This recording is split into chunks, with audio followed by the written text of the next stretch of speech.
What's up, everybody? Hello and welcome to episode number 106 of the VK Bros. With the VK Bros, Jason and Alex Von Cannell. And I'm a little bit tired this morning. It's been a big week of another range of head colds through the family. So two small children not sleeping a whole lot, which means adults not sleeping a whole lot. Shout out to my wonderful wife Amanda for doing the absolute 99% of the getting up at night time for Jake. Also shout out to Jake for choosing mum as your favourite. So I can actually get some sleep. But I'm still wrecked. So how are you, Alex? I'm better than that. Yeah, I'm finally... I've still got like a lingering cough. A little bit of a phlegmy cough that I'm still dealing with. But very quiet on the work front. Yeah. No new inquiry. Yeah, None. And we're buying cars, but I think there's a little bit of a correction coming on it. I don't know if there's any particular rhyme or reason, but... Oh, I do want to give a quick product shout out.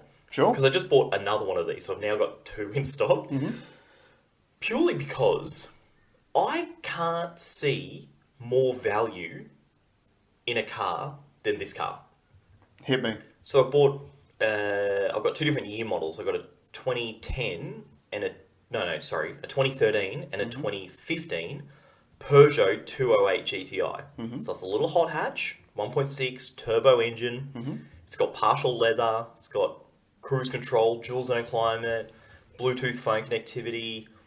The later one has reverse camera. The other one has sensors. Beautiful to drive. Fast. Heaps of fun. Great chassis. A bit softer than like a Fiesta ST or a maybe a Polo GTI, but which makes it more practical for me. I'm driving. Or actually... Yeah, as far as a daily driver goes, if it's a little bit less responsive, it's probably a good thing. Dude, I've got one car that you can own for 14 grand. Yeah, done right. 110,000 Ks. What year models are these, sorry? So the 13 plate, I've got a grey 13 plate that you can have for 14 grand. Yeah. And I've got the white one that I've got outside there that I just bought yesterday. Is a 15 built 16 complied, done 70,000 Ks. And that car's 16 grand. Yeah, wow. That's like ridiculously good value. Because what would those things have been new? Well, I don't know how much they are new, but I compare it up against what else is in the market. I just sold a 17 plate Fiesta ST that does not have leather. It's got Recaros, but no leather. Probably as fast, probably about as fast as each other, but I would say the Fiesta's a more focused hot hatch for $21,000. Yeah. Well, It's 50% more. Crazy amount of value. That's why I bought another one. Like when I saw it, I'm just like, that's too much value. So if there's anyone out there that wants now they're all manuals. If you want a fun commuter, I think I'm averaging 6.6 litres per 100. Doesn't matter. Well, which is it's half what my Jaguar was. Actually, no. With fuel prices at the moment, it does matter. I shouldn't say But that. if you want something that you can have heaps and heaps of fun in, sit in comfort, have all the mod cons, looks cool. Yep. It's got, nice alloys, daytime running lamps, the whole gear. And for not a lot of money, I don't think you can go past these two. Autobros.com.au. Get on it. Get on it. Go and check it out. The white one's not listed yet, but, you've got the inside line. Yeah. Use promo code the VK Bros for nothing off because it's already such a good price. No, if you buy a car from me and use the code VK Bros, I'll give you a $100 fuel card. How's that sound? Yeah, there you go. I just made that up on the spot. Happy days. There you go. Making money. Special offer. Now, I want to start off with something that I was supposed to talk about last week, which I Before forgot. you do, can we start off with something that we never do, but we have to do? Can you guys just like the video? Like the fucking video, you lazy... Like, it's not that hard. Support the channel. Like the video. You guys always come back. You know who you are, because you're here every single week. Like the content. Help us out. Helps us boost the algorithm. Throw a comment in below. And, put it right dirt in the right, comment whatever. section. Just say hello. Have a chat. Instead of going to like Signal or something for like private communications, have your very deep, dark DM conversations in the comments of this YouTube video, because it would just help us out to build the channel. Yeah, there is a system that obviously everyone else uses, which they just tell everyone, like they ask everyone nicely. We'd kind of spoken at the beginning, we're like, well, we shouldn't have to remind people how to do it because it should be a given. Yeah. But it's clearly not. That's right. So just fucking do it, you dogs. All right? Do it. So something I was supposed to talk about last week, which is in the finance world, was an update on Michael Saylor. Now, anyone that's seen I did a video 3-4 months ago about the patron saint of Bitcoin. And there was some news last week that we forgot to address, which is that he's stepped down as CEO of MicroStrategies, his company. That was the headline. That was a headline. And it... Sorry, the headline was Michael Saylor steps down as CEO from MicroStrategies due to like $900 million loss on Bitcoin or something like that. Yeah, well, not loss, but Bitcoin position. Yeah. And it sent a lot of people into a tailspin. Because I had said here before that MicroStrategies, they're one of the largest holders of Bitcoin in the world, and they have a strike price of $23,000. So if it goes below $23,000, they're at a loss. Yeah. And it has been hovering around, it's been hovering around 22,000 US dollars. So it sent the internet into a tailspin. They're like, oh, he's been fired and blah, blah, blah, blah. Anyway, I did the deep dive so that you don't have to. He stepped down from MicroStrategies to purely focus on the Bitcoin position. Yeah, so in other words, he stepped down as CEO over the whole business to literally just focus on the Bitcoin side of it. Yeah, MicroStrategies is a hedge fund and it's a computer software company.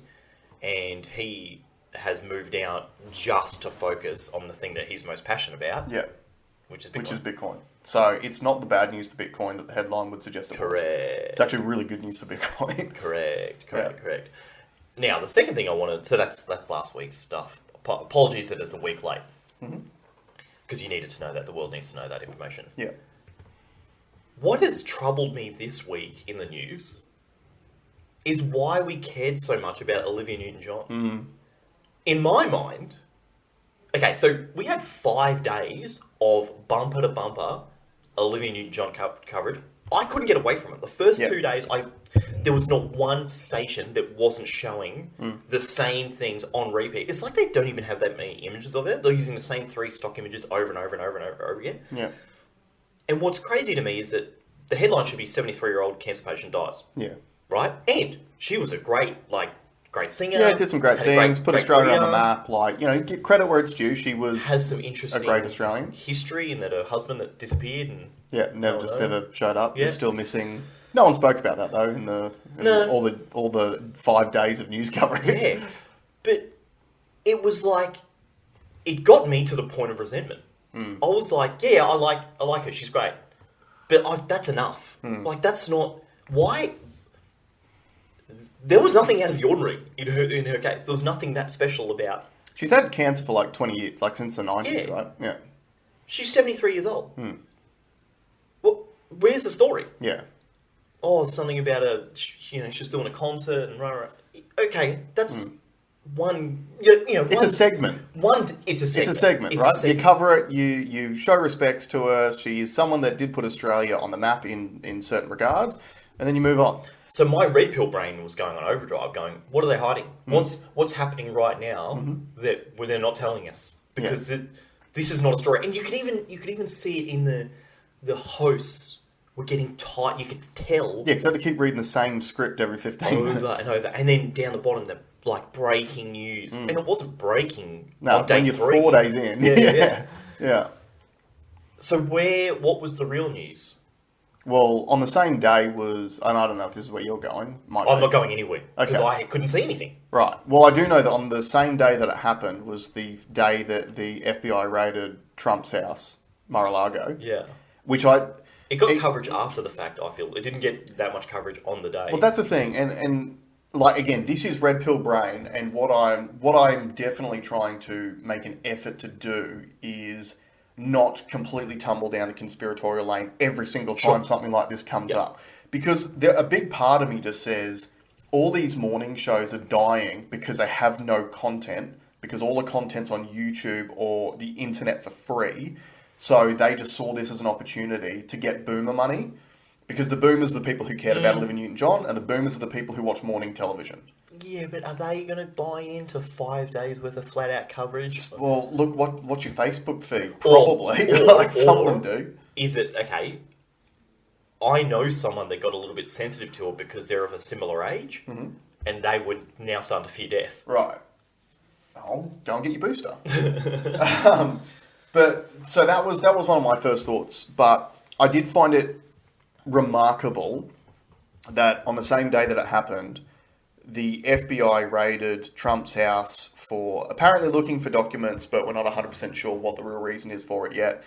That will be released in time. But it was fascinating to me. Or not. Apparently the what's it called? Not summons, the warrant. Well, the details of that have to be released, apparently. Okay.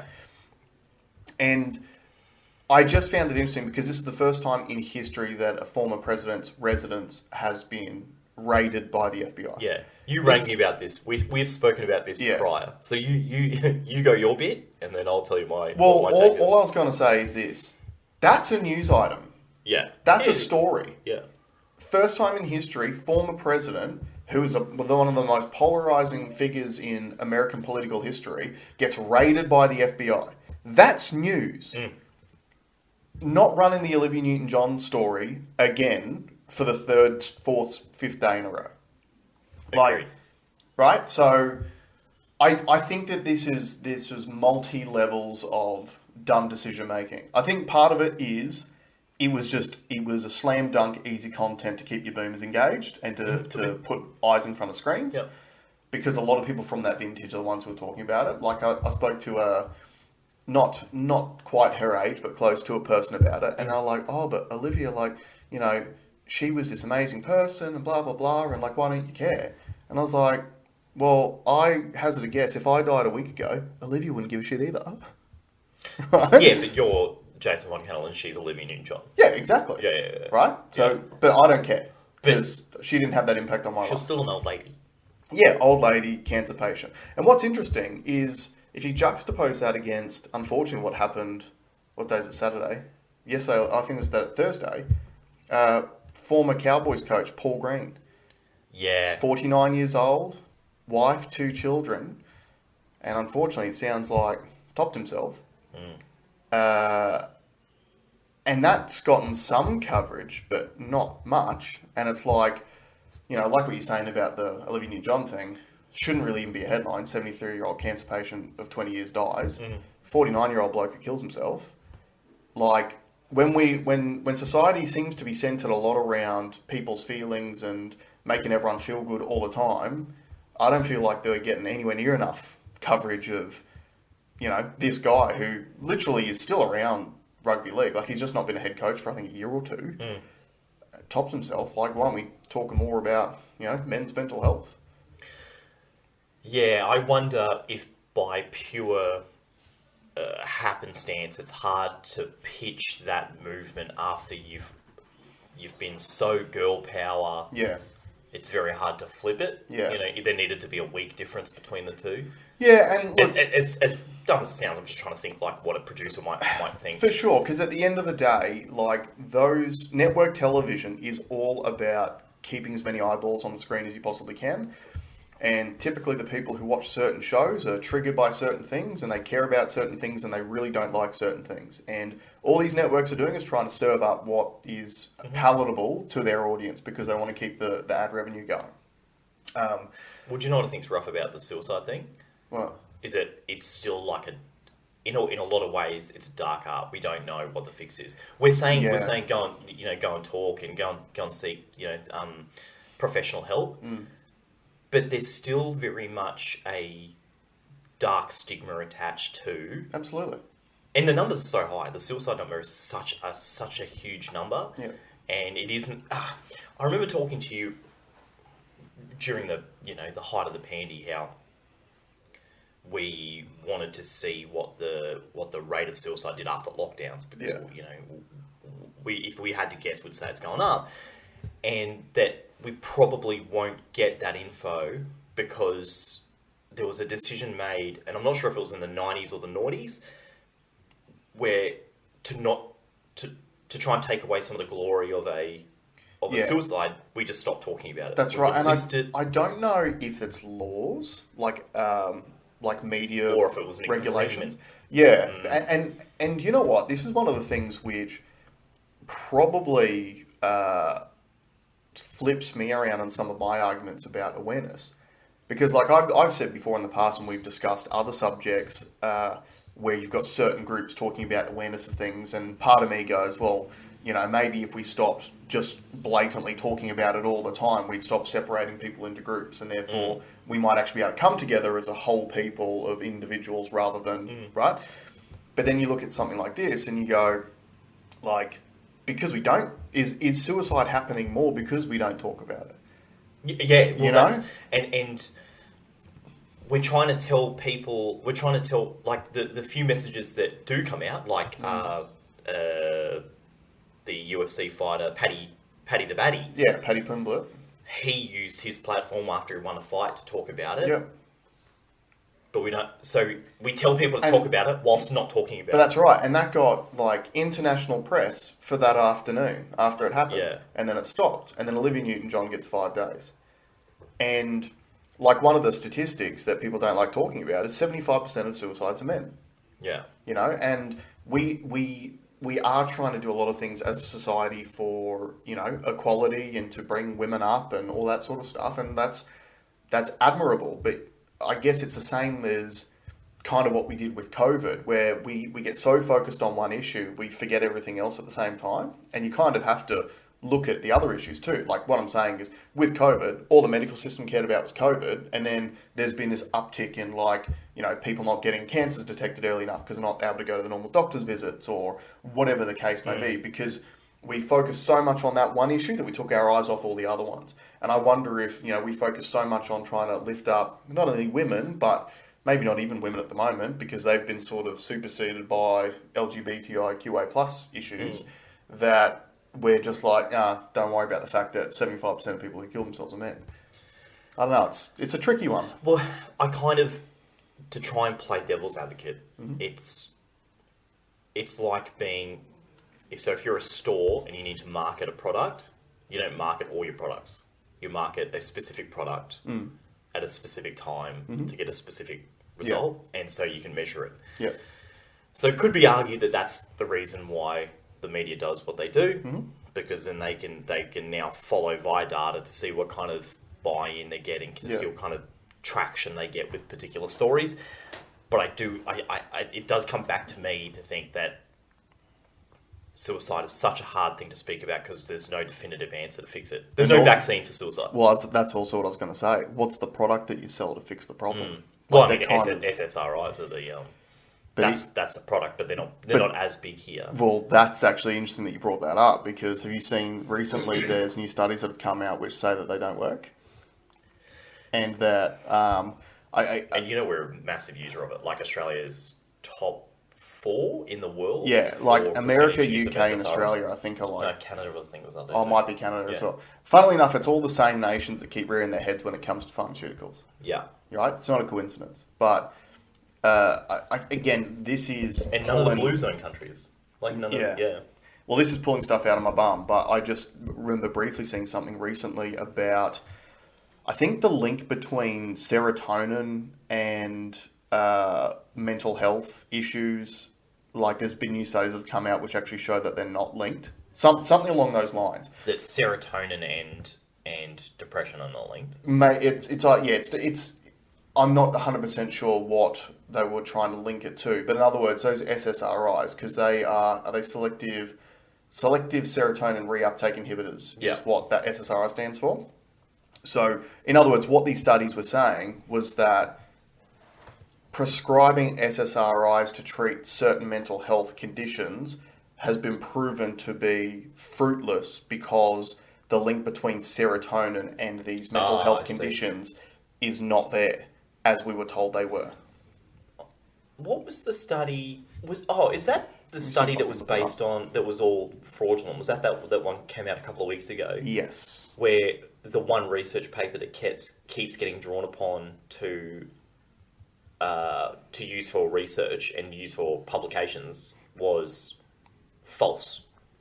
Yeah, and unfortunately, I think stuff like this we will continue to see, because I think a lot of people have finally realised, we did during the last 2 years, that certain entities, whether they're pharmaceutical companies, or governments or whatever will selectively cherry pick data to support an action, which might drive profits or whatever. The model works.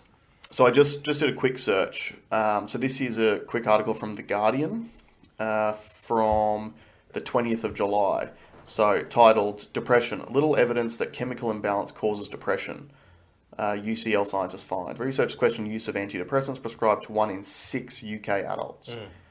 Scientists have called into question the widespread use of antidepressants after a major review found, in quotes, no clear evidence that low serotonin levels are responsible for depression. So that's what it was. Prescriptions for antidepressants have risen dramatically since the 1990s, with 1 in 6 adults and 2% of teenagers in England now being prescribed them. Millions more people around the world regularly use antidepressants. In quotes, many people take antidepressants because they have been led to believe that depression has a biochemical cause, but this new research suggests this belief is not grounded in evidence, said the study's lead author, Joanna Moncrief, a professor of psychiatry at University College London and consultant psychiatrist at North East London NHS Foundation Trust.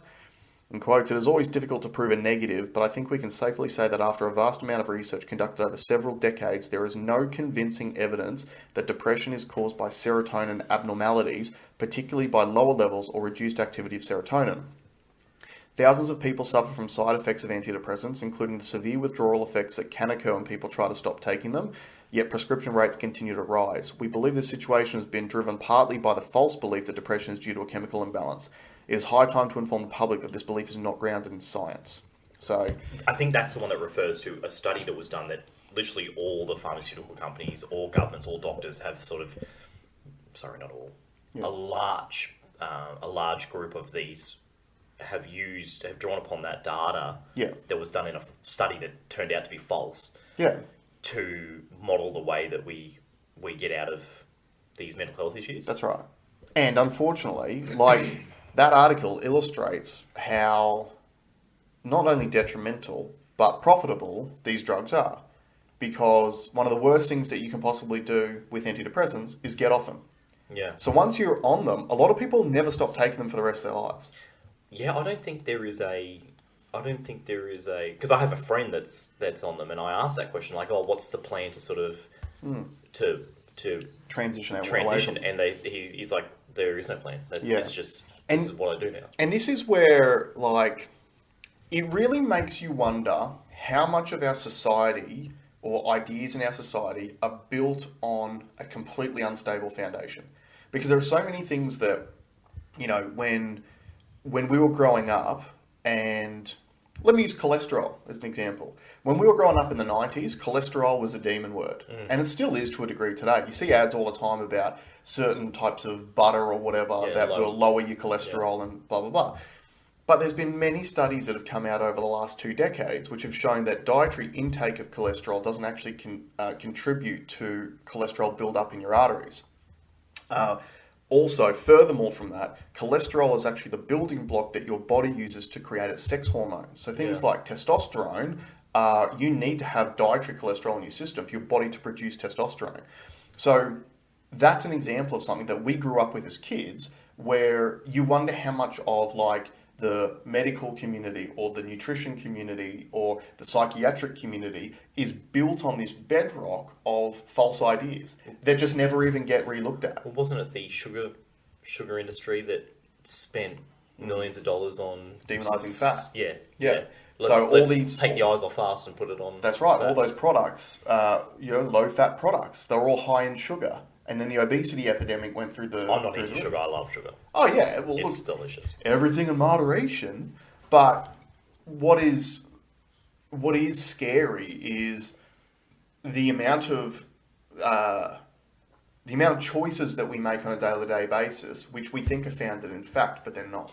And I think I had an example of this during the week that I was talking to you about in a conversation about working out, where an old adage has lingered with this person, which is like the cardio burns fat and weights don't. And I'm like, I had to say, what evidence are you using to get to that? And he just came up with nothing. I'm like, well, okay, here's all the data. Like, the data's changed. That was the thing that was said in like the 90s or the early noughties. But that's changed, and it's clearly changed. But it obviously had such power in his mind; it's just stuck there in his mind. And I'm sure there's hundreds of those little adages that are stuck within us because of a great marketing campaign. But also, a lot of that stuff comes from our parents, right? Because that's the marketing campaigns that they consumed when they had us as kids, and then they applied those things to us. So quite often, it doesn't even come from something that we've seen on the TV or the internet. It comes from things that we grew up knowing. Like, someone who's very close to my family, who is in the vintage of a parent of someone of our generation, just trying to be as ambiguous as possibly can, still demonises salt. Doesn't allow putting salt in any food, just claims salt raises blood pressure, it's the demon, it's really bad for you, blah, blah, blah, blah. Again, all these studies have come out showing the benefits of salt. You need to have salt, otherwise you get dehydrated. If you don't have iodized salt, you need to have iodized salt, because if you don't have your iodine in your diet, you can have all sorts of complications. Well, yeah, I mean, look at, if you run a marathon and at the end of it to rehydrate, someone comes and gives you a hydrolyte. What's a hydrolyte got in it? Electrolytes. What are electrolytes? They're salts. Yeah. Like, your body needs salt to function, but this person grew up in a time when the TV said that salt's bad for you, so remove it from your diet, and whatever the fad was at the time that was going to replace it, and that's just carried through to the rest of their lives, and they're still throwing it at people like it's fact now. And it's like, well, no, you got to update your thinking. Yeah. And I put a post up on our page this week about zooming out, and because what I was inspired by, I was driving past the lookout up on Tambury Mountain, and I grew up on the mountain. Anyone who knows about the lookouts know the views that you get are amazing. But if you're a local, you just generally drive past them and you don't stop and actually appreciate them. So I stopped yesterday on my way up to finish work. It was still sunlight out, so I took a photo. And I was like, that to me was an example of something that we just drive past every single day, don't pay attention to. But then when you actually go and look at it, and then you look at all the houses and the properties and the trees, like there's so much there for you to see if you just open your eyes and take the time to have a look at it. And there are so many biases which are inherent in our minds, which if you don't stop yourself from time to time and actually have a look at what that bias comes from, you know, you're missing the whole picture. Well, I zoom out even... I'm the king at zooming out. I am the wide-angle lens of... That's why you need glasses. Yeah. JWST makes me realise that even more. To go and say that we are not even a needle prick atom at the end of the molecules. Like, when you realise how small and insignificant we are... Why would you stress about stuff? Why would you let those bad things like happen? You know the feeling is bad, right? There is no good feeling from stress, from bullshit, from grudges, from all those bad things that happen in life. If we are so... Now, this is the way I see it. I'm a glass half full kind of guy. I'm ever the optimist, but I'm like... Why bother? Like, why bother with that shit when the universe is so, like, immensely big and we are so small? We have such a tiny role. Why would you put yourself through all the bad stuff? Yeah, it's funny. I was literally thinking about this on the way up because my wife asked me to listen to this podcast on the Mamma Mia network. Oh, good. Yeah, but it was interesting because it was an interview between Mia Friedman, who runs it, and this girl who'd written, lady, who'd written an article about being a stay-at-home mum, and she's got 4 kids under 6, I think. And anyway, they're having this discussion. My apologies. Yeah. My condolences, sorry. Well, my apologies, they're not mine. Her argument was that we need to give women more support to be stay-at-home parents. And, there was some interesting things said in there, like, she's like, you subsidise huge amount, like the government subsidises huge amounts to send kids to daycare so a mum can go back to the workforce and be productive. But on the flip side as well, it's like, well, the economy doesn't function if we don't have children. So why wouldn't you take that subsidised money, just throw it at mums to stay home, to have more, encourage people to have more kids and raise more kids, which therefore increases your population, increases your output. But anyway, all of that stuff... I completely disagree with all of that. I know you would, because you don't have kids, therefore it doesn't benefit you. No. Let's not get through the weeds. I don't want to talk about this. I want to get back to the point of what I was saying. What I found interesting about the conversation was Mia Friedman, the whole reason why she reached out was because when she read the article, she felt personally attacked, because she's had however many children herself. And that's what people on social media do. They always feel personally attacked. True. Well, yeah. Yeah. But she had made the decision. She's been back working since her first child was like 4 months old. And she's had other children. She goes straight back to work straight away. And then this mum, she's like, she feels personally attacked by people saying that what she's doing is not work. It's just unpaid labour, and the stigma that's attached to, you know, even the words they use, like, oh, stay at home mum, it implies that you're lazy or uneducated or unambitious and blah, blah, blah, blah, blah, blah, blah. And what I took out of it is, why the fuck do any of you care what everyone else thinks about the choices that you make? Yeah. Our entire life is a series of choices. And they all have pros and cons. Give you an example. During winter, my wife and I considered taking Nate out of daycare because the family keeps getting sick. The problem is, Nate's got some really good friends. He's got a best friend, right? And this best friend is 6 months older, and he's going to get pushed up into the next room soon. So they might be semi-split. So we've been tossing it up, and we're like, both of these choices have pros and cons. If we pull him out, we stop getting as much sickness around the house, but he doesn't get that social interaction, which I think is really important for him. So we had to toss it up, and we made a choice. But we made the choice based on what is best for us as a family, knowing the pitfalls that were going to come with it. I don't care what someone on the internet thinks about that choice. I don't give a shit. And so when you are talking about like the JWST photos and how big the universe actually is, the number one thing that you guys need to take out of that is make your choices based on what you want to do and how you want to live your life, because no one else can live it for you. And like, do the things that make you happy or that you feel like you want to do the most, knowing full well there will be pros and cons. Do not dictate your life based on opinions of others. Yeah, because they don't care. They don't care. Because anyone who comes at you for a decision you've made, all they're doing is they're trying to get you to reinforce the decision they've made. If you're fired up about if you feel personally attacked by what people have said, you need to check yourself. That's right. You definitely need to update your thinking, because you have a massive chink in your armor. That is only going to hurt you. There is zero benefit. You need to go and look at some pictures of space for a little while.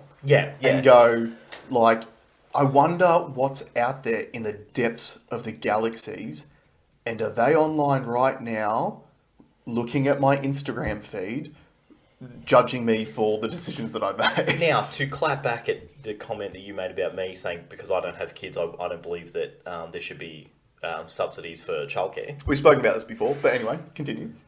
I don't think there should be subsidies into anything. But I absolutely believe that there should be the ability where someone should stay at home with the kids, because it leads to the best outcomes for the kids. And I think that there is a large segment of the population who,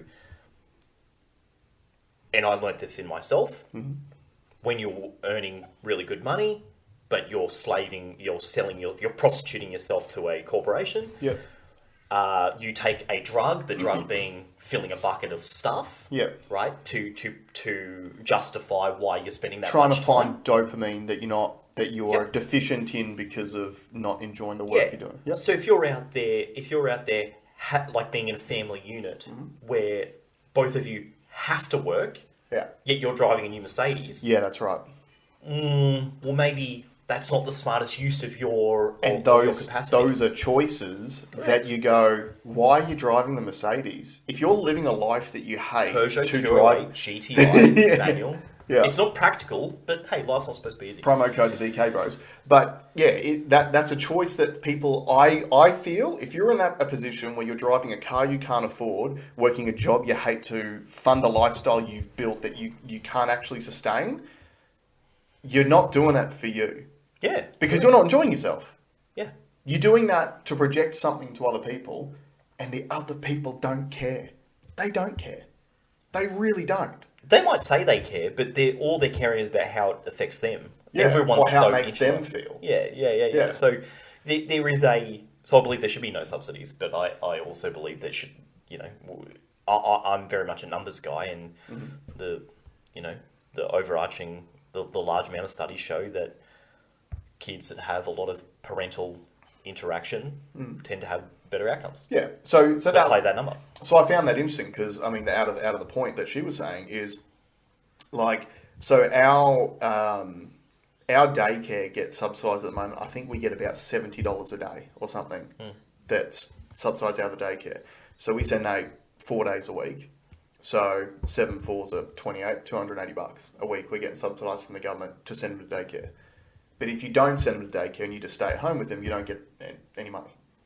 So what her argument was if you're happy to subsidise it to send them, because whoever's at the daycare centre taking care of your kids is getting paid to do it, why wouldn't you pay someone to be at home? Such a fucking dumb way to look at things. But it's not when you consider the fact that, like, if everyone just wanted to make more money, no one should have kids. Because if you don't have kids, you can go out and you can be way more economically productive. But the economy doesn't continue if you don't have children. So you do need to be able to make it accessible to people to have children. No, it's a trap. What do you mean it's a trap? That subsidy has trapped people into exactly what we're trying to rally against. What do you mean? Subsidising childcare promotes the youth, promotes people going back to work. So what I was just saying is that why, if you can subsidise them to send the child, why wouldn't the government give the same level of subsidy to that mum to take care of the same child? Because if you removed all subsidies, you would achieve the thing that I want to achieve and spend no money. Yeah. This is the problem. No, because this is what happens. This is what everyone that has no idea about how economics works, all they just cash grab. Well, give me the cash. I'm not looking at it that way.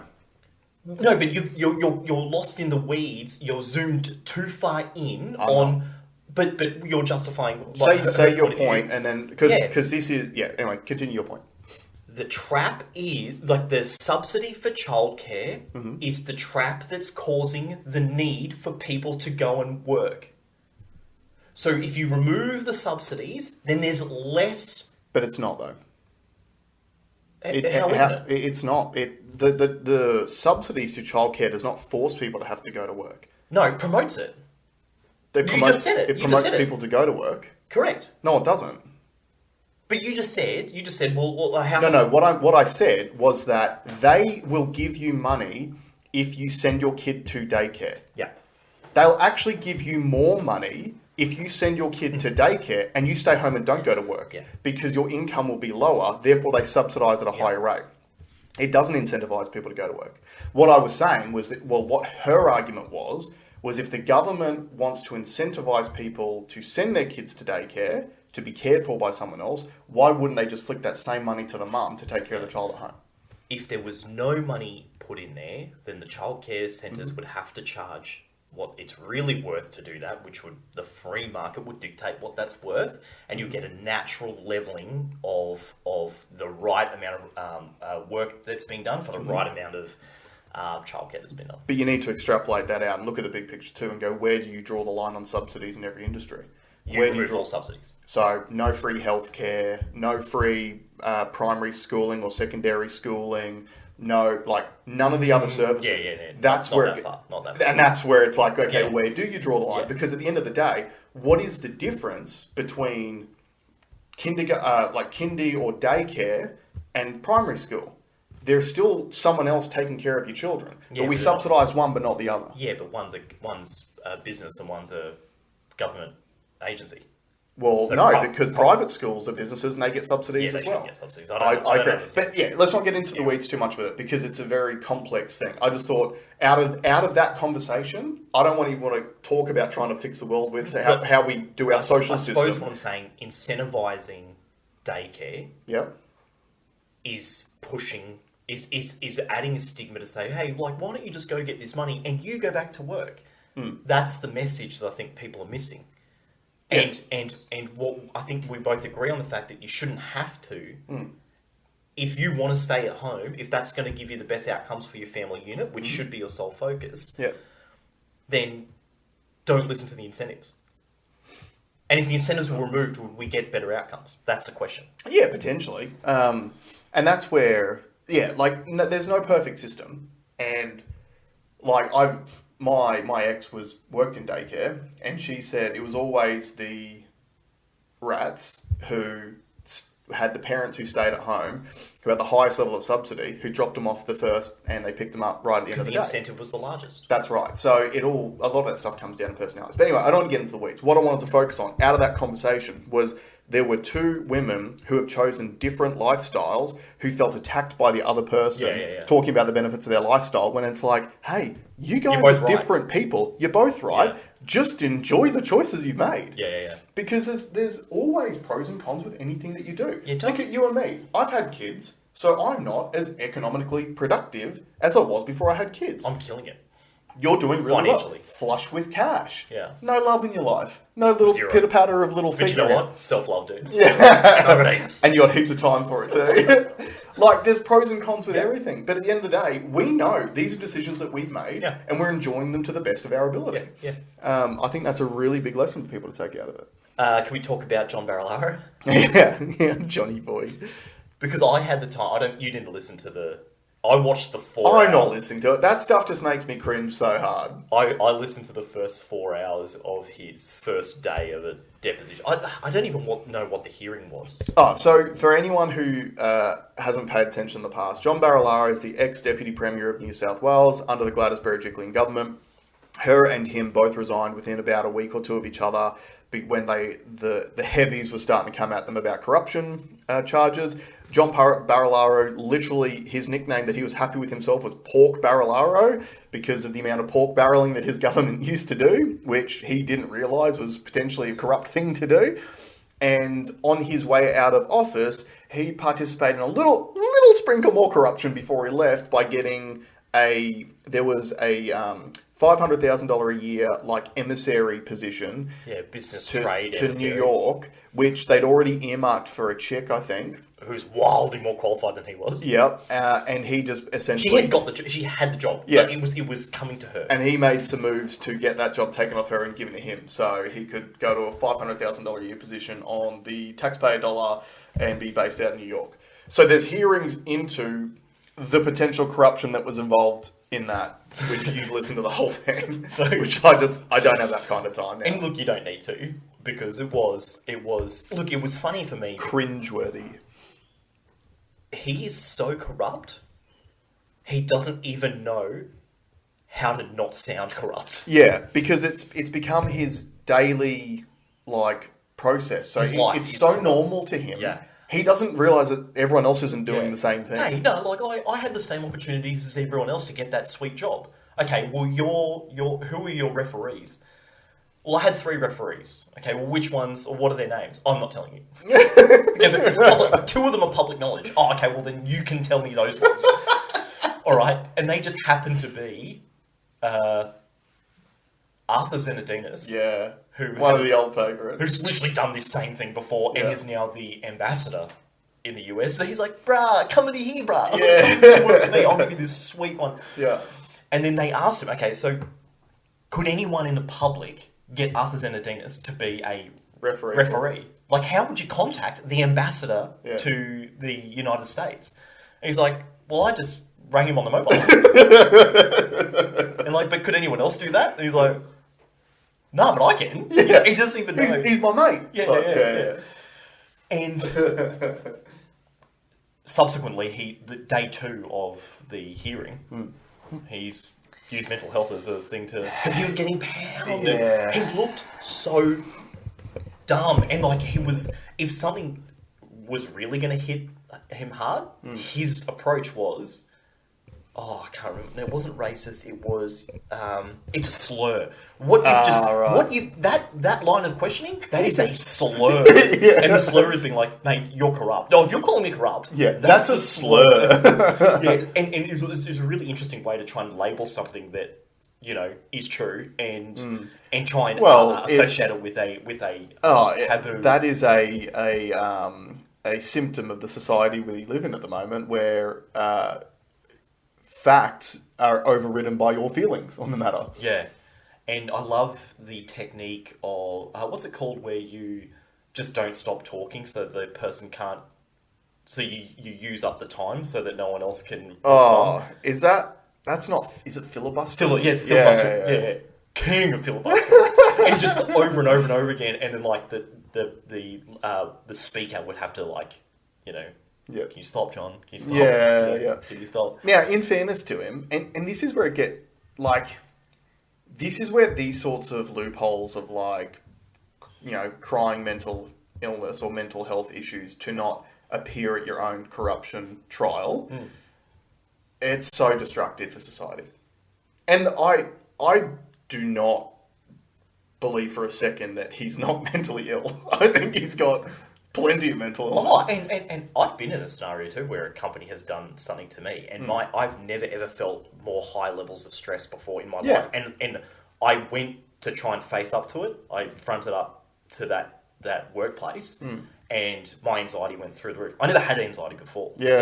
So I think it's a genuine thing. Oh, for sure. And considering the amount of public attention he's received in the last 12 months, mainly because of shout out to Jordan Shanks. Yeah, especially when you're wrong, dude. Like, especially when you've got no defense. You're lost. And this is the thing, though, is I am not happy for people to go make corrupt decision after corrupt decision after corrupt decision, especially when it comes to being in taxpayer-funded positions, and then when it finally catches up with them, to cry mental health and get out of it. I don't care, bro. Show up, or you just go to prison, and we'll give you mental health support in prison. That should be the trade-off. If we know you're corrupt and we've got you dead to rights on corruption, you can't just go, I'm not going to show up because I don't feel that good. Because anyone who's going to show up to court because they're being accused of something is going to be a little bit stressed out. Yeah. And I can tell you that average Joe Blow, if you get done for something, you're not going to be able to go, I'm too mentally ill to appear. They'll just go, no, you're appearing or you're going to jail. Like, totally. Yeah. Totally. But I did find it entertaining. But at the same time, I think about that Kurt Metzinger bit about Monopoly. Yeah. Like, how many times have you been the banker playing your family in Monopoly? Yeah. Get a bit behind on your rent. Hey, I'll just take a couple of notes. I'll pay it back. I'll pay it back. As soon as I pass go, I'll pay that money back. I'll pay it back. Yeah. And then things get out of hand. Yeah. Well, you've just proven what you do to your family. Yeah. What would you do to people that you don't know? For an orange $500 bill. Right. So yeah. I'm not saying I wouldn't set up I think a person is as corrupt as their ability to be corrupt. Yeah, as their opportunities. And unfortunately, when you get to a level of deputy premier in a state, you're going to have a lot of opportunities to be corrupt. Because a lot of people are going to be coming to you going, hey, Johnny boy, I've got a deal for you, son. Do you know what he even didn't realise how corrupt he was? Oh. The job that he had between the sweet New York job was working for a property developer. Yeah. Which we all know, like, if you go and watch Friendly Geordies, he'll outline all of that. If those videos are still up, I'm not sure. Yeah, I'm not sure either. But I think there's videos up about property developers being scumbags, but not necessarily the ones linked to Bruz. There are some ones linked to Bruz. Yeah, I'm just not sure if those ones are taken down, but the other ones are still available. He gets his executive director role for this building company. Yeah. And they're like, do you have any history in that industry? He's like, no. And he's like, so what was your role in that? Well, it was getting to know, the inner workings of how that company works. I was very much learning. Okay, let's say you're an executive director. Yeah.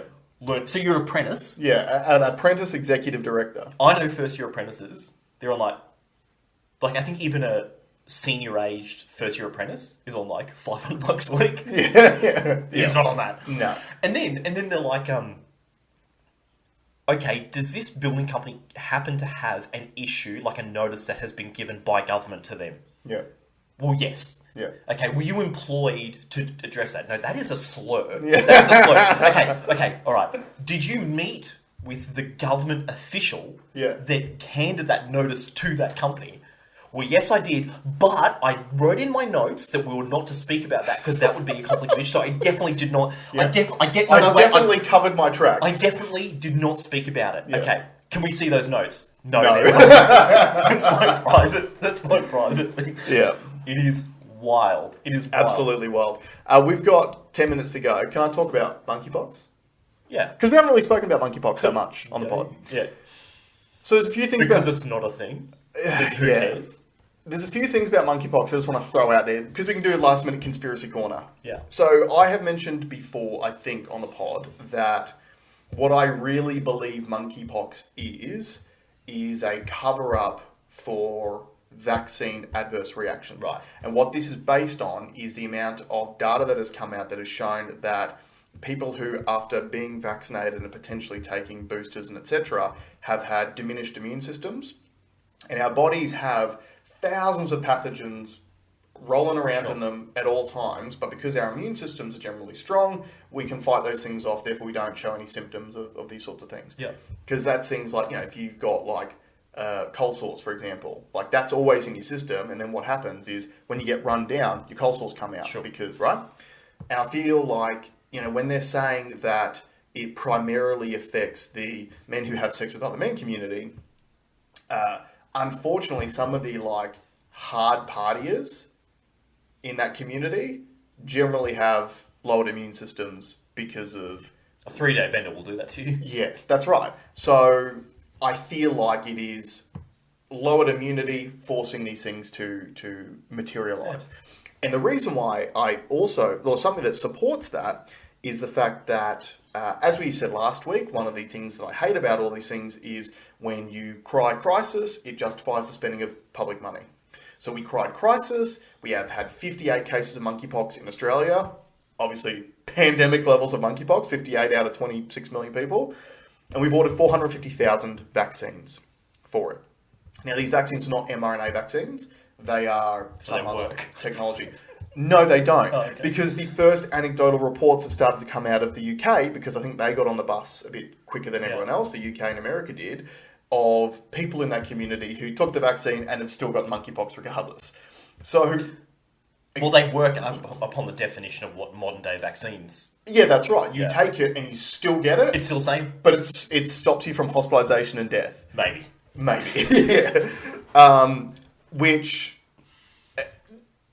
We're just getting tricked again, bro. We're getting tricked again. I thought there already was a monkeypox vaccine because it's quite prevalent in Africa. Like it's been around forever in Africa. And but I feel like they've just brought out a new one, which a white one. Maybe, yeah, maybe an injectable instead. And then I read an article where Africa will not take these vaccines. Yeah, because they learn. They That's why they voted against. Oh, so that takes me to the next point. Why has monkeypox been made a thing? And I think I have mentioned this on the pod before, but if I haven't already spoken about it, I believe the reason why the World Health Organization has declared it as an emergency, even though it only ticks 3 out of the 5 criteria that are required, is because when they tried a few months ago to get the changes to the international health regulations to strengthen them so that the World Health Organization could declare a pandemic whenever they wanted to, and then they would take care of the pandemic response in all member nations, and that got voted down by the African nations. Right. Australian government, we voted for it. Yeah. We wanted to hand the keys to the country to the World Health Organization, and they can just declare a pandemic whenever they want. Yeah. How's that going in Victoria? So remember how they strengthened those permanent pandemic laws? Yeah. And then Dan Andrews was like, oh no, well, there's going to be oversight, and we're going to have to table the documents 7 days after that we make a pandemic declaration. They're still in that system, and they never table anything. Yeah. Or if they do, it is, we think there is an emergency. Done. Yeah. So, it's written on a napkin. Yeah. So, all of a sudden, now we've got monkeypox that we've declared an international emergency, and in Tedros' speech, who's the head of the WHO, he again called for strengthening to the international health. It's just a power play. They're trying to... So he's trying to get his power play. Vaccine manufacturers have found another market. How good is it to be in the vaccine business? Yeah. Bill Gates thought it was good when he was getting 20 times return on this investment. Like, we're talking vaccines for COVID, vaccines for monkeypox. I saw something last week as well, or this week. They've now found polio in the sewage systems in the UK. Right. So now there's calls for children of a certain age to take polio vaccines. And the issue with polio vaccines, because polio has basically been eradicated in the Western world, it's still been around in a lot of third world countries, largely caused by the Bill and Melinda Gates Foundation's polio vaccines. Because unlike the polio vaccines we've had in the Western world, which are expensive injectables, what they use for the poor countries is it's like a 2-droplet of like basically live virus. Right. So What could possibly go wrong? Yeah, well, I saw a statistic recently which said that 70% of the polio cases in those countries are caused by the vaccine. Oh, right. Okay. Right? So it's this like merry-go-round of identify a problem, sell a solution which makes the problem worse, re-identify the problem, and like around and around it goes. Well, and I'd also argue, and a lot of people have made this link, but the monkeypox thing seems to be AIDS, like 80s AIDS revival. Yeah. Yeah. And it's the same MO that they just think because we're sort of a generation past it that we've forgotten. Yeah. But and a lot of guys have heard this all before. That's right. And it's like, well, why is it the men who have sex with other men community, like, why aren't we calling them gay dudes anymore for a start? Yeah. But if it is the men who have sex with the other men community, that would include bisexual people, which means that they would be having sex with women as well. So why aren't the women getting it? Do you know why I cop the men having sex with men as opposed to just gay men? Why? The movie 3,000 Miles from Graceland, when he's filling out the reports, like, are you a homosexual? No. Have you had sex with a man? Yes. He was in prison. So there you go. Yeah. Fair point. And on that note, let's leave it there. Thanks very much for joining us, guys. We'll see you next week.